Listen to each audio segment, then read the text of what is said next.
Captain Lee Minho stood in the massive hallway of the Galactic Council station. The wall stretched up so high he could barely see the ceiling. Strange lights floated in the air, casting colorful shadows everywhere. He had never seen anything like this place before. "Stay close," whispered Ambassador Kim Tae-hyung as they walked forward. "Remember, we represent all of Earth today." Minho nodded and looked around. Hundreds of different alien creatures filled the corridor. Some had too many arms. Others had skin that changed colors. A few floated in the air without touching the ground. All of them stared at the small group of humans walking past. Dr. Park Ji-soo carried her data tablet tightly against her chest. She was Earth's best scientist, but even she looked nervous. "I still can't believe we're really here," she whispered. First contact with an entire galaxy of civilizations. Engineer Choi Dae-ho quietly activated his recording device. Everything that happened today would be sent back to Earth. The leaders back home needed to know every detail of this meeting. The group reached the main council chamber. The room was so big it could hold a football stadium. In the center sat a raised platform with hundreds of seats arranged in circles. Each seat held a different alien species. At the very top sat the largest chair of all. "That must be the Overlord," Tae-hyung said quietly. The creature in the big chair was twice as tall as a human. Its skin looked like metal and its eyes glowed red.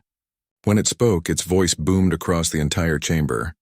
"So," the Overlord said, "these are the humans, the newest species to discover space travel." It did not sound impressed. Ambassador Tae-hyung stepped forward and bowed. "Honored members of the Galactic Council, we come in peace. Earth seeks only friendship and knowledge." Many of the aliens made strange sounds that might have been laughter. The Overlord raised one massive hand for silence. "Tell us about your people, human. What makes your species worthy of joining our great civilization?" Tae-hyung looked back at his team, then faced the council again. "Humans are curious and determined. We explore and learn. We solve problems and help each other survive." "Survive?" asked a small alien with purple skin. "Survive what?" "Well," Tae-hyung said carefully, "Earth is not an easy world. We had to compete with many dangerous creatures. We learned to work together to overcome challenges." The purple alien made a bubbling sound. "You mean you had to fight?" "Sometimes, yes. When we had no choice, we defended ourselves." Now more aliens were making those laughing sounds. The Overlord leaned forward in his chair. "Fighting? How primitive. Civilized species do not fight. We use technology and reason." Dr. Park Ji-soo stepped forward. "If I may, honored council, humans have achieved great things through both cooperation and conflict. Our history of challenges made us creative and adaptable." "History of challenges?" The Overlord's red eyes focused on her. "Explain this." Ji-soo took a deep breath. "For thousands of years, humans lived in different groups all over our world. Sometimes we traded and shared knowledge. Other times we competed for resources. This taught us many skills." "You mean war?" said another alien, this one covered in scales. "Your species practices warfare." The chamber fell silent. All the floating lights seemed to dim. Hundreds of alien eyes stared at the small group of humans. Tae-hyung raised his hands. "We prefer peace now. We came here to learn and share, not to fight." But the damage was done. The Overlord stood up from his massive chair. His metal skin seemed to glow brighter. "So the truth comes out. Humans are a warrior species, violent and dangerous." He looked around the chamber. "We have seen this before. Young species who reach the stars but bring their savage nature with them." "Please," Tae-hyung said, "judge us by our intentions, not our past." The Overlord pointed one long finger at the humans. "Your intentions do not matter. Your nature is what you are, and your nature is violence." Engineer Dae-ho quietly adjusted his recording device. He wanted to make sure Earth received every word of this conversation. "We cannot allow a violent species to spread through the galaxy," the Overlord continued. "You would bring war and chaos to peaceful worlds." "But we don't want war," Ji-soo protested. "We want to explore and discover new knowledge." A tall alien with too many arms stood up. "All warrior species say this. Then they show their true nature when they grow strong." The Overlord nodded. "Exactly. We have dealt with dangerous species before. We know what must be done." Captain Minho felt a cold feeling in his stomach. "What do you mean?" "I mean human. That your species poses a threat to galactic peace. Threats must be eliminated." The chamber erupted in alien voices. Some sounded excited, others seemed worried. But slowly, one by one, they began to agree with the Overlord. All in favor of declaring the human species a galactic threat? The Overlord announced. Alien hands, claws, and tentacles rose throughout the chamber. Mino counted them quickly. Almost everyone was voting yes. The vote is complete, the Overlord declared. The human species is officially classified as a hostile threat to galactic civilization. Military action is authorized. Taehyung stepped forward desperately. Please reconsider. We came here in peace. Peace? The Overlord's laugh was like metal scraping against stone. Your own words condemned you. You admitted your species lives by violence and warfare. We will not make the mistake of letting you grow stronger. The Overlord sat back down and waved his hand. You have 72 hours to evacuate this station. After that, our fleets will begin the cleansing of your home world. Cleansing? Jisoo whispered. Complete destruction, the Overlord explained with satisfaction. We will turn your planet into a dead rock. No human will survive to threaten the galaxy ever again. Security creatures that looked like walking tanks surrounded the human delegation. Captain Minho wanted to fight, but he knew it would be useless here. Move, ordered one of the tank creatures. Your ship is this way. As they walked through the corridors, alien creatures watched them pass. Some looked curious, others seemed happy. A few appeared almost sorry, but none tried to help. Back on their small Earth ship, the four humans sat in stunned silence. Engineer Daeho uploaded his recordings to the communication system. I can't believe this happened, Jisoo said quietly. We came to make friends. They've already decided what we are, Taehyung replied. Nothing we said would have changed their minds. Captain Minho activated the ship's communication array. His message would take days to reach Earth, but there was no choice. Earth Command, this is Captain Lee Minho reporting from the Galactic Council Station. The aliens have declared war on humanity. They plan to destroy our home world in 72 hours. He paused, looking out at the massive alien station. They think we're dangerous because we know how to fight. They have no idea how dangerous we can really be.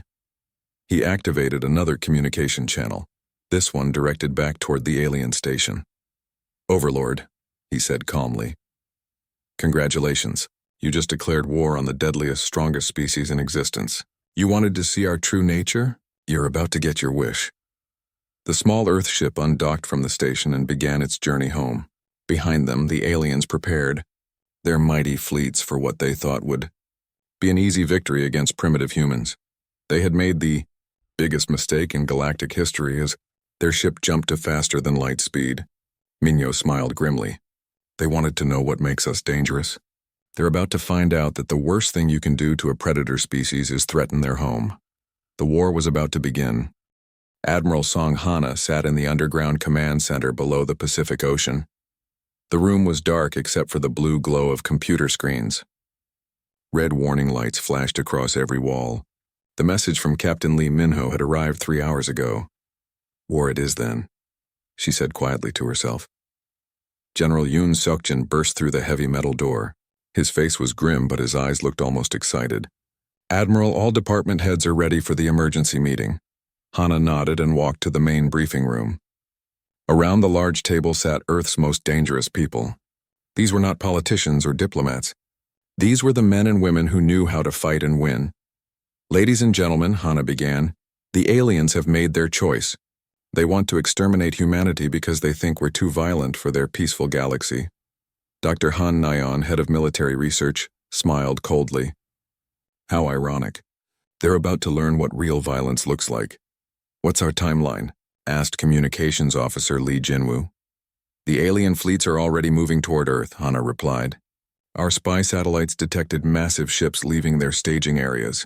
We have maybe a week before they arrive. Strategic analyst Park Soo-young spread a holographic star map across the table. Their force is enormous. Hundreds of ships, each one bigger than our largest spacecraft. They're not even trying to hide their approach. Why should they? Laughed General Seokjin. They think we're primitive savages with crude weapons. Engineer Choi Daeho, who had just returned from the alien station, activated a recording device. I observed their technology during our visit.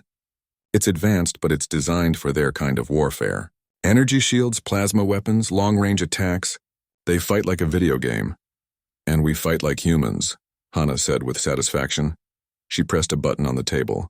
The room's walls came alive with displays showing military bases, research facilities, and hidden installations all around Earth and throughout the solar system. Project 7 is now active, she announced. Everyone in the room knew what that meant.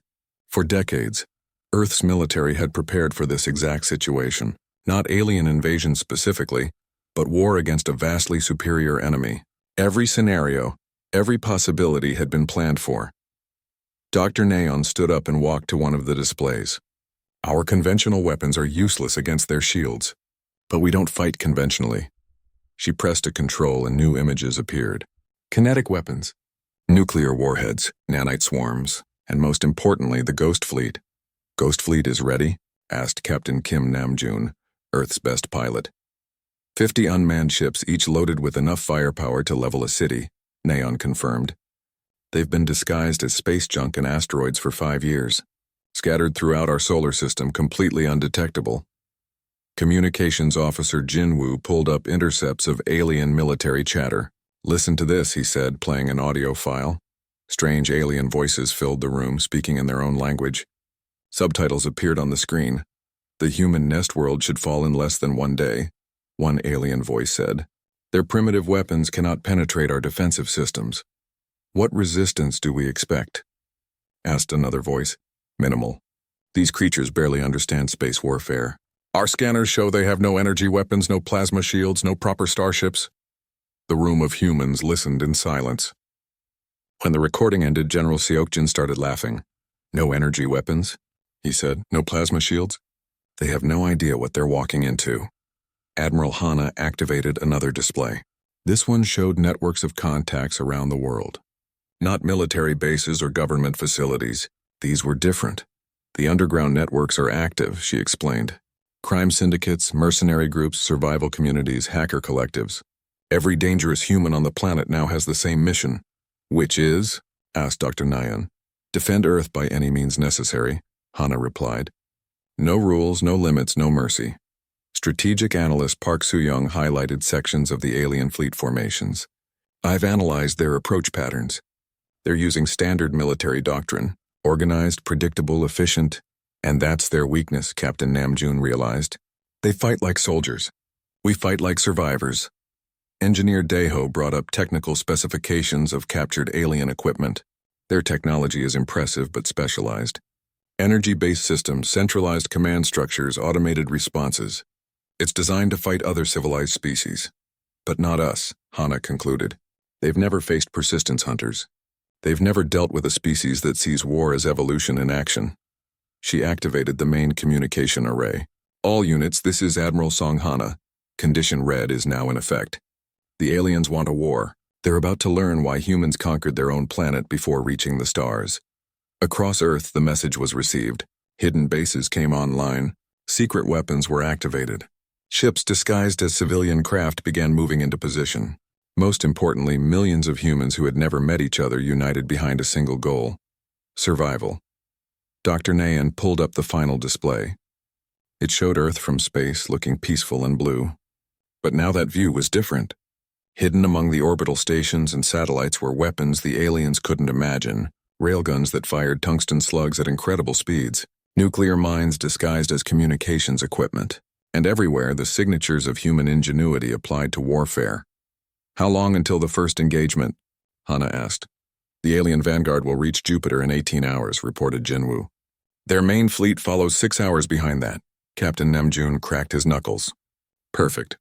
Time to show them what happens when you wake up a sleeping predator. General Seokjin stood up and looked around the room. Remember, everyone. They started this war because they think we're violent and dangerous. Let's prove them right. Admiral Hana activated the fleet command systems. Across the solar system, human ships began moving. Not the big, obvious vessels that the aliens expected. Small, fast, deadly craft that could appear from nowhere and vanish just as quickly. One more thing, Hana said as the meeting ended. When this is over, the galaxy is going to be very different. They wanted to eliminate us because we know how to fight. Instead, they're going to learn that there's a difference between knowing how to fight and being born to hunt. The room emptied as Earth's most dangerous people went to prepare for war. But this would not be the kind of war the aliens expected. This would be human warfare. And the galaxy was about to discover why humans had survived and thrived on a planet that tried to kill them for millions of years. In space, The alien fleets continued their confident approach toward Earth.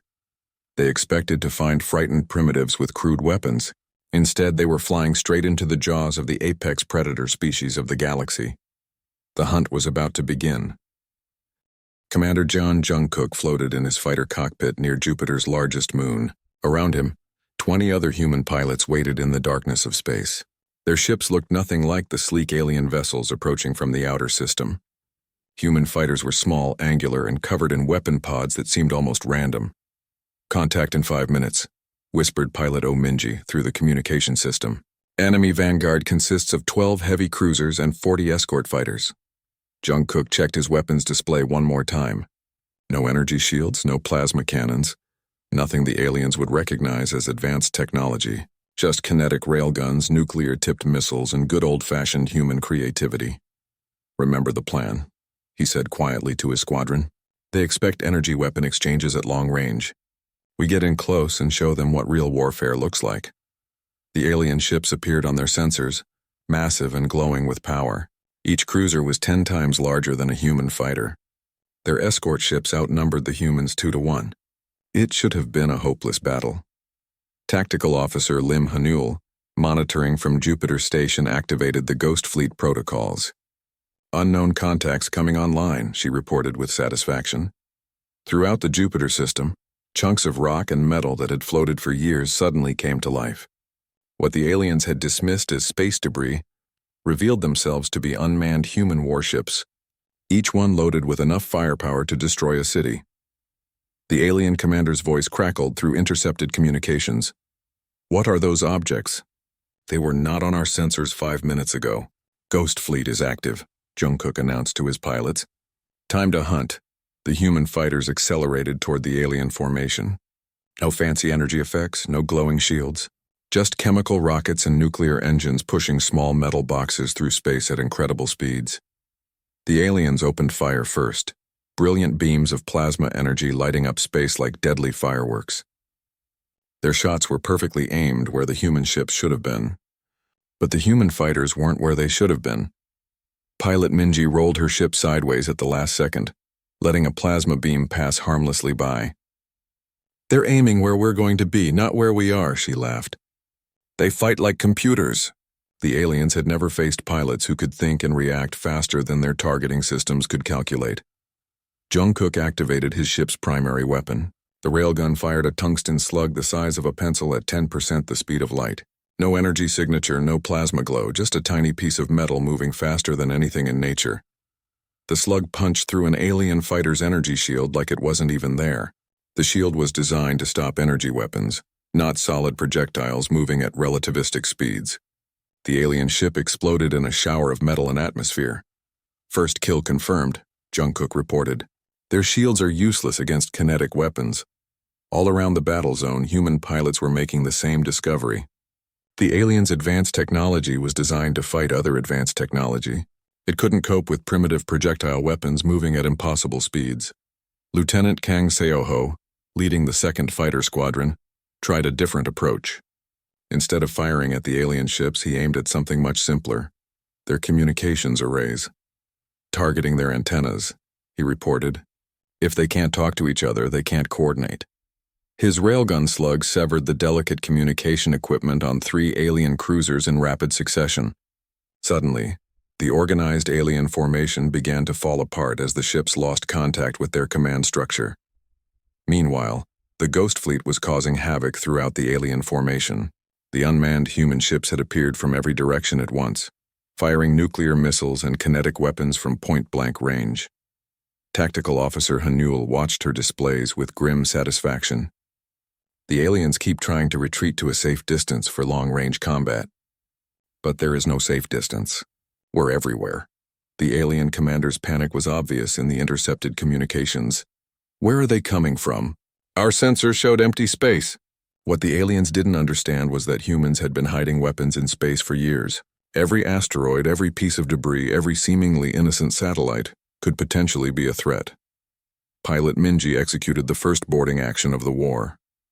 Her fighter had been damaged by alien fire, but instead of retreating, she did something no alien pilot had ever attempted. She rammed her ship into an alien cruiser's docking bay and ejected at the last second.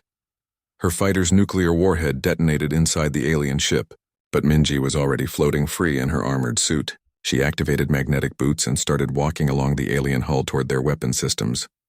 "Minji, what are you doing?" Jungkook demanded. "Something they'll never expect," she replied, cutting through the alien ship's outer hull with a plasma torch.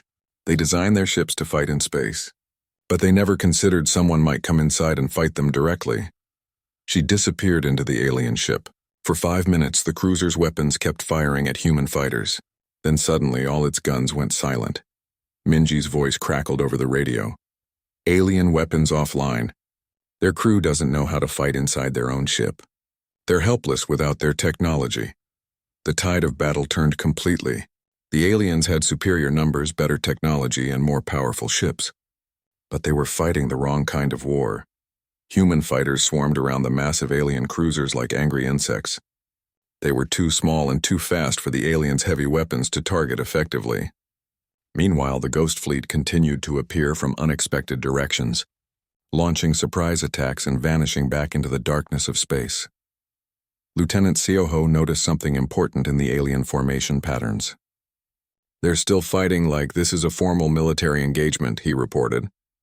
"Organized formations, proper tactics, civilized warfare." And that's their problem, Jungkook realized.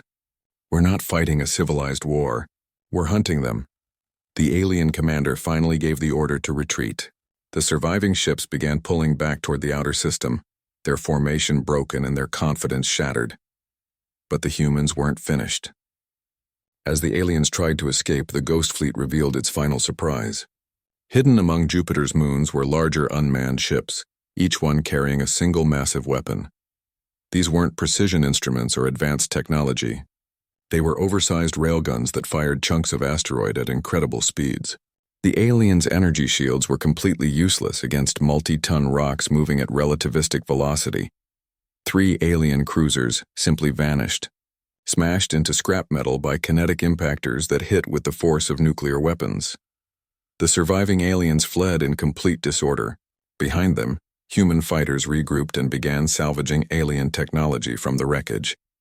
Medical Officer Shin Ryujin treated wounded human pilots back at Jupiter Station. The casualties were light, which surprised her. "We should have lost more people fighting such a superior force," she said. "Superior technology doesn't make you superior fighters," replied Jungkook as he climbed out of his damaged fighter. "They fight like everything they do is a simulation. Perfect tactics, proper procedures, civilized responses. And we fight like we want to live," added Minji, still removing alien equipment from her spacesuit. Communications Officer Lee Jinwoo intercepted the alien retreat communications. The panic in their voices was obvious even through translation software. "The humans have weapons we've never seen before," one alien commander reported. "They attack from every direction at once. Their ships appear from nowhere. They don't follow proper combat protocols." "What kind of weapons?" demanded the alien fleet commander. "Primitive projectile weapons, but they move faster than our targeting systems can track. And they don't fight like civilized beings. They fight like what? Like predators hunting prey." Back on Earth, Admiral Song Hana received the battle reports with satisfaction. The first engagement was a complete victory. More importantly, it was a psychological victory. "How many alien ships destroyed?" she asked. 15 fighters and 4 cruisers confirmed," reported General Yoon Seokjin. "The rest retreated in disorder." "And our losses?" 3 fighters damaged, no pilots killed. Pilot O Minji is requesting permission to keep the alien equipment she captured during her boarding action. Hana smiled. "Granted. She's earned it." The first battle was over, but it was just the beginning. The aliens now knew they were facing something they had never encountered before. Humans didn't just fight wars. They evolved during them, adapted to them, and turned them into opportunities to become more dangerous. The galaxy was about to learn why humans had conquered their own planet before reaching the stars, and why that made them the deadliest species in existence. Intelligence Officer Baek Yeji sat in the dark communication center, listening to alien radio traffic from across the galaxy. For 3 days since the first battle, she had been monitoring their networks. What she heard made her smile. "Admiral," she called to Song Hana, You need to hear this. Hana put on the headphones and listened to the translated alien communications. Species that had been confident and arrogant just days ago now spoke in frightened whispers. The humans destroyed a hegemony battle fleet, one alien voice said. How is that possible? They barely understand space travel. My cousin was stationed at the forward base near their system, replied another voice. He says the humans appeared out of nowhere, like ghosts in space. Ghosts don't destroy warships, the first alien argued. These ones do. Hana removed the headphones and looked at the star charts covering the walls. Red marks showed alien military positions. Blue marks showed human forces. The blue marks were spreading rapidly through space. Special Forces Commander Kim Mingyu entered the room, still wearing his combat armor. His unit had just returned from their first deep space raid. How did it go? Hana asked. Better than expected, Mingyu replied. The alien supply depot had no real defenses. They never imagined anyone would attack a logistics center 50 light-years from the front lines. He activated a holographic display showing the destroyed alien facility. What had once been a massive space station was now floating debris. They designed their military thinking about proper warfare, Mingyu explained. Front lines, rear areas, safe zones for supplies and reinforcements. They don't understand guerrilla tactics, and now they do. Now they're starting to learn. But learning and adapting are two different things. Dr. Lee Chae-young, Earth's xenobiologist, joined the briefing with disturbing news. She had been studying captured alien prisoners and their technology. I've made an important discovery, she announced. Every alien species in the Galactic Council evolved on peaceful worlds. No major predators, no resource competition, no survival pressure. She displayed brain scans of different alien species on the holographic projector. Look at these neural patterns. They're optimized for cooperation, problem-solving, and technology development. But there's almost no development in the areas that control fight-or-flight responses, threat assessment, or survival instincts. Hana studied the scans carefully. What does this mean? It means they're not built for war the way we are, Chae-young explained. They learned to fight using technology and organization, but they never developed the killer instinct that comes from millions of years of being hunted. Captain Park Ji-yo had been listening from the doorway. She commanded Earth's first deep space raiding fleet, and her ships had been striking alien colonies for the past week. That explains what we've been seeing out there, she said. The aliens have better weapons and faster ships, but they fight like they're following an instruction manual. When something unexpected happens, they freeze up. She activated her own tactical display. Yesterday, we hit a mining colony in the Vega system. 50,000 aliens, orbital defense platforms, a full military garrison. Should have been impossible to attack. The display showed a heavily defended star system with massive space stations and patrol fleets. But they put all their defenses in predictable positions, Gio continued. They followed standard military doctrine perfectly, which meant we knew exactly where they would be. How did you get past their defenses? Asked Mingyu. We didn't go past them. We went through them. Jihyo smiled grimly. Human ships don't need to follow space lanes or maintain safe distances. We can navigate through asteroid fields, inside planetary rings, even through solar coronas if necessary. Her display showed the path her ships had taken, straight through a dangerous asteroid field that the aliens considered impassable. We appeared inside their defense perimeter without warning. By the time they realized what was happening, we had already destroyed their communication arrays and power stations. Communications specialist Jung Ho-seok interrupted with an urgent message. Admiral, you need to see this. We're intercepting alien civilian communications now. He played an audio file from an alien news broadcast. Citizens are advised to remain calm, despite reports of human attacks throughout the outer colonies. The Council assures us that these primitive beings pose no real threat to our superior civilization. The broadcast was interrupted by a frantic voice. This just in. The Rigel shipyard has gone dark. All communication with the facility ceased 3 hours ago. Military scouts report the entire complex has been destroyed. Hoseok switched to another channel. My family lives on Kepler Station. Are they safe? The humans can't reach the inner worlds, can they? Nobody knows where the humans will strike next, came the frightened reply. They appear anywhere. They could be listening to this conversation right now. Admiral Hana turned off the broadcast. How many strikes have we made in the past week? 47 confirmed attacks, reported strategic analyst Park Soo-young. Supply depots, communication relays, mining facilities, research stations. We're targeting their infrastructure, not their populations. But they don't know that, Hana realized. To them, we're unpredictable killers who could attack anywhere at any time. Engineer Choi Daeho had been developing new stealth technology based on captured alien equipment. The silence protocol is ready for field testing, he announced. What does it do? Asked Captain Ji-hyo. It makes our ships completely invisible to alien sensors. Not just hard to detect, completely invisible. We can park a battlecruiser next to an alien space station and they'll never know we're there. The implications were terrifying. Alien military commanders would never again know if they were truly alone in space. Dr. Chae-young pulled up a new set of data. I've been analyzing alien psychological profiles. They're showing signs of a condition they don't even have words for, which is paranoia, constant fear of being hunted. It's something they've never experienced as a species, but we've been living with it for millions of years. Captain Park Ji-hyo laughed. They're finally understanding what it feels like to be prey. Intelligence Officer Yeji played another intercepted communication. The humans don't fight properly. They don't follow the rules of civilized warfare. They strike without warning and disappear. How can we defend against enemies who don't follow the same rules we do? You can't, Hana said quietly. That's the point. Commander Mingyu brought up tactical reports from across human-controlled space. Our forces are adapting alien technology faster than they can adapt to our tactics.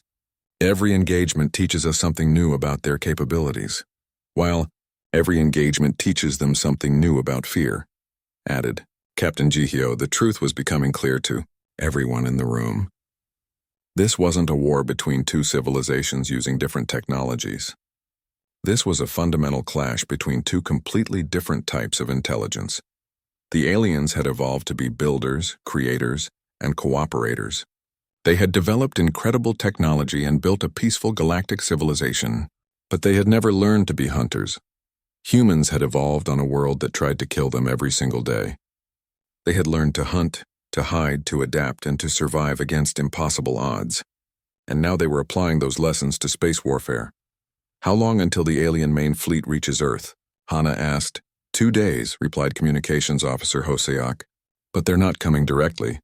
They're stopping at every system along the way, trying to root out our hidden bases. Any luck? None. They find empty space where their intelligence said we had installations. Meanwhile, we're attacking them from systems their maps say are uninhabited.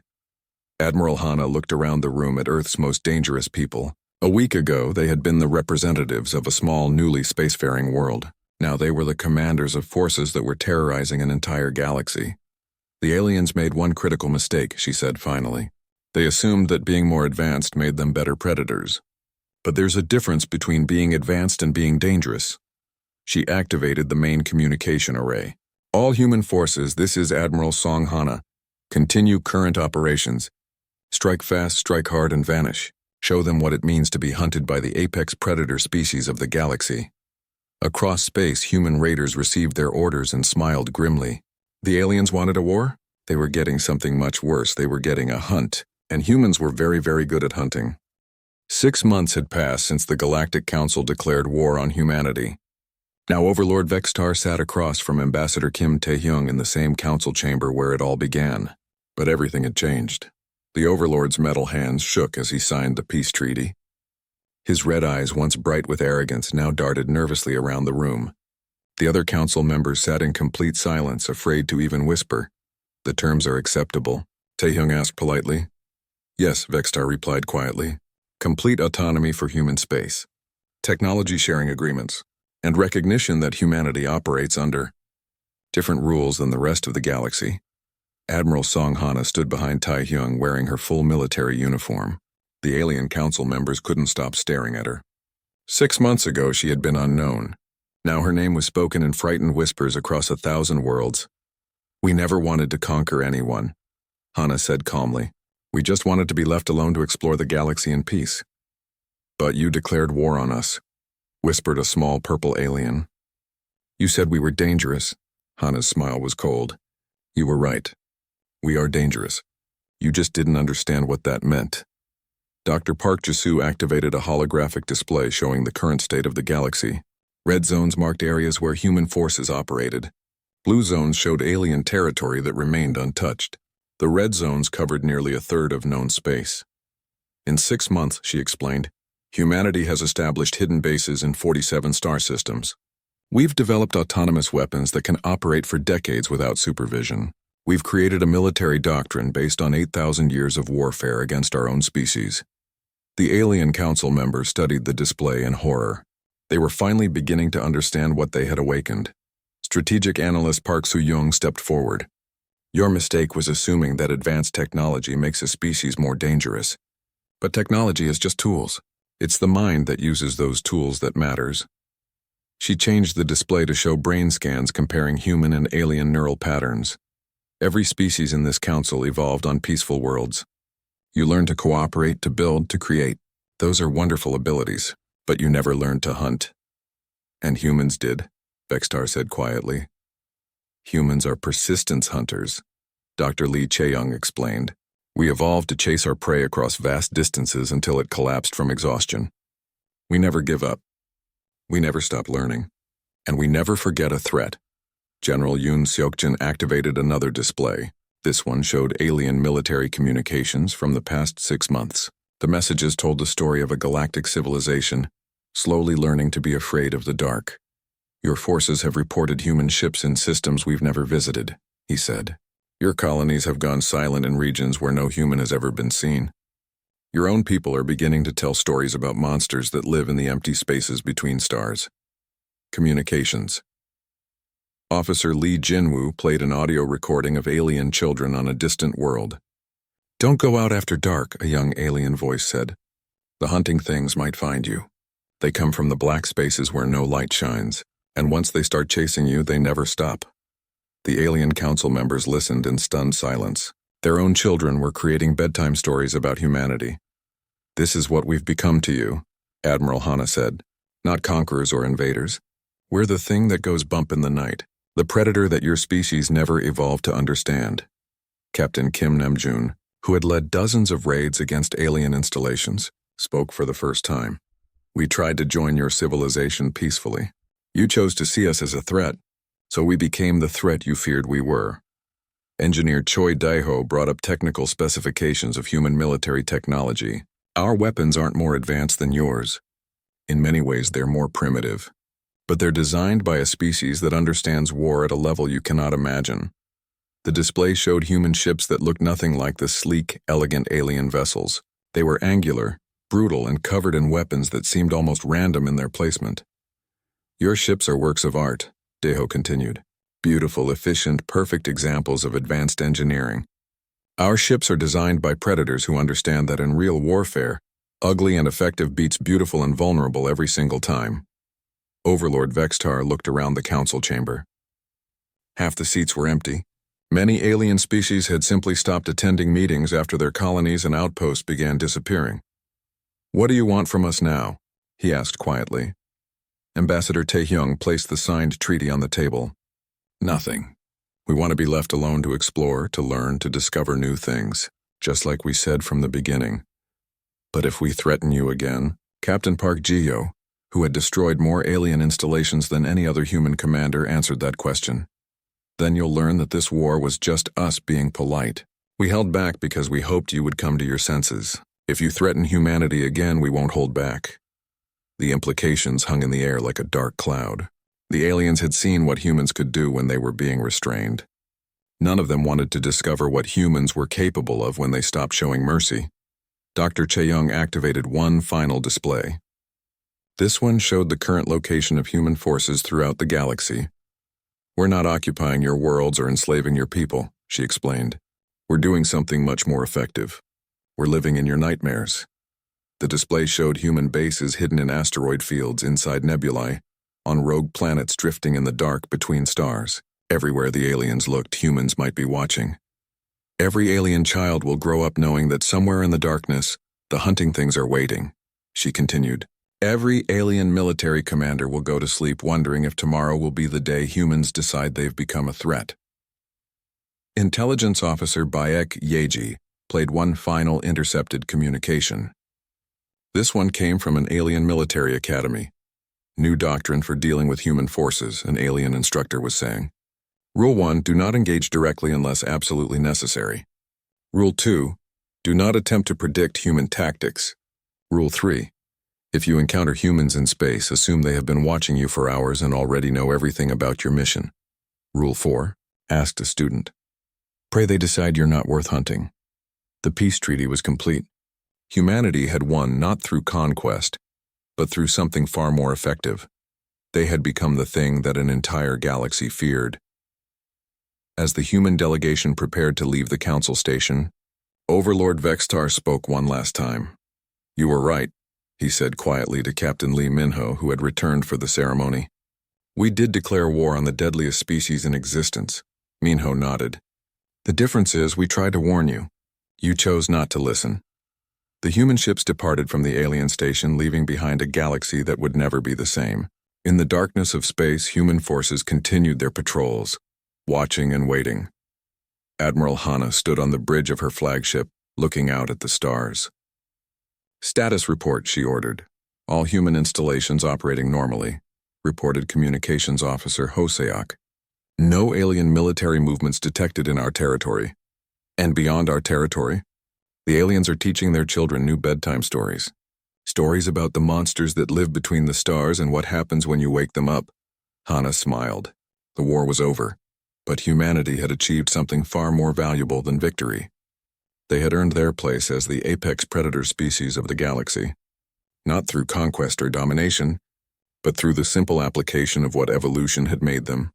Hunters who never give up, never stop adapting, and never forget a threat. The galaxy now understood that there was a difference between being advanced and being dangerous, and humanity was both. In the years that followed, alien species would develop new technologies, build greater civilizations, and reach incredible heights of achievement.